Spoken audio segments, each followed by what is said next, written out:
বলছিল লোক গলা লাইভে কথা বল, গলা লাইভে, চোখ লাইভে করছিল না?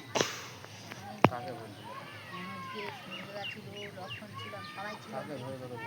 মনোজদাকে ধরে ধরে বলছি, মনোজদার এরকম সামনে দাঁড় করিয়ে দিয়ে তুই চোখ লাইভে কথা বল, তুই গলা লাইভে কথা বল। ও বলে কেন তুই বাটে করি আমি বলি খালি আমি কি চুরি করেছি তাই আমি গলা লাইভে কথা বলো, চোখ লাইভে কথা বলছি। তাহলে তুই বিজেপির ছেলে, তুই গলা লাইভে কথা বল, চোখ লাইভে কথা বলো। ঝগড়া হচ্ছিলাম দেখে। কে কে কার সাথে হচ্ছিল? চাঁদু আর আমার এই ওই পাড়ার চাঁদু, পায়ের পাড়ার আমার ও চাঁদুর সাথে আর কি, ও চাঁদু সবসময় ওইরকম, ঘর ছাড়বে।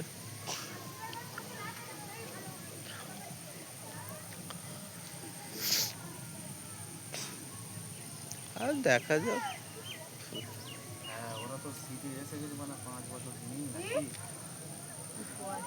আর দিলীপ মন্ডল কত দিলীপ মন্ডল এখন জিত এখন দেখেছিলাম, এখন কি হয় কি জানি।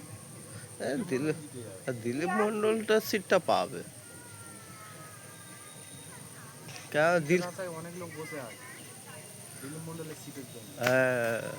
হ্যাঁ, যারা বড় বড় ভিলেন সব বসে আছে দিলীপ মন্ডলের আশায়। আচ্ছা, ও মারা জিতলেই ধরে নেবে মারা, ও বিজেপি জিতুক আর যে সরকার। দিলীপ মন্ডল জিতলেই মোটামুটি অ্যাকশন বেড়ে যাবে। আর এমএলএ তো আমার সঙ্গে আছে কি, যেরকম সুলতান মোল্লা না কি বলে, সে মানে একটা বুথে জিতে মানে ওইরকম একটা এতে জিতে সে একাই রাজ করে, রাজত্ব চালায়। হ্যাঁ, কেউ হেঁটতে পারে না তাকে।